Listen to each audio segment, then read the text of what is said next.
হুমায়ুন কবির যে মসজিদ করবে বলছে, সে আল্লাহর ঘর করবে বলেছে, সে নিজের বাপের ঘর করবে না, সে সরকারি টাকায় করবে না। আমাদের মমতা বাবু, মমতা খালা, মমতা আপা, মমতা বিবি, মমতা ব্যানার্জি, সে তো সরকারি টাকায় দীঘায় জগন্নাথের মন্দির করলো।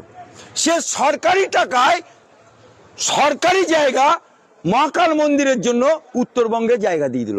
সে আমার নিউ টাউনে মসজিদের জায়গা, মুসলমানের দান করা জায়গা, মসজিদ তৈরি করার জায়গা, সেই জায়গা কেড়ে নিল। মসজিদ রয়েছে, কেড়ে নিল। কেড়ে নিয়ে হিডকোকে দিয়ে মসজিদের কারেন্ট কেটে দিল, মসজিদের আলো কেটে দিল, মসজিদের ফ্যান খুলে দিল। আবার এই মমতা বাবু নাচ করে মমতা ব্যানার্জি যদি বাপের বেটি হবে, যদি এক বাপের পয়দা হবে, তাহলে অ্যাডভোকেট আলী আব্দুল চাঁদের কথার উত্তর দেবে। 21 সালের আঁকড়া দেখো, 5 to 7% হিন্দু ভোট পেয়েছো, বাকি সব মুসলমান ভোটে তুমি জিতে আছো।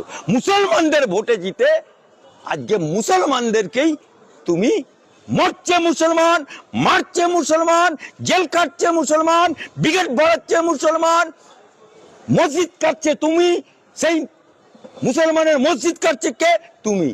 আজকে তুমি 5 থেকে 7% হিন্দু ভোট পেয়েছো বলে হিন্দু ভোট চাই, কারণ শুভেন্দু অধিকারী করে সনাতনীদের এক করার চেষ্টা করছে।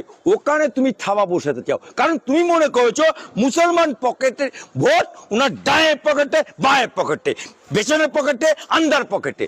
মনে হচ্ছে না মুসলমান ভোট ওর তাবেদারি গোলাম, মনে করছে মুসলমান ভোট ও 5-14 পুরুষের কেনা, তাই ও যা বলবে তাই শুনবে। আজকে ওয়াকাফের আন্দোলনে যখন মুর্শিদাবাদের বুকে 5টা প্রাণ চলে গেল, আমার বাংলা মায়ের প্রাণ চলে গেল, আমার বাংলা মায়ের মুর্শিদাবাদ জেলা, সে কোন মায়ের সেটা বলছি না, যে কোনো হোক, হিন্দু হোক মুসলমান হোক, 5টা প্রাণ চলে গেল। এর জন্য দায়ী কে? এর জন্য তুমি দায়ী, এর জন্য দায়ী মমতা ব্যানার্জি, কারণ তুমি মুখ্যমন্ত্রী, তুমি স্বরাষ্ট্রমন্ত্রী। মুর্শিদাবাদে গিয়ে কি বললে? ওয়াকফ আন্দোলন করা যাবে না। আমি মমতা বাবু, আমি তোমাদের মমতা খালা বলছি, আমি তোমাদের মসিয়া বলছি, আমি তোমাদের ছাতা বলছি। সে ছাতা তো তুমি দুমড়ে দিলে।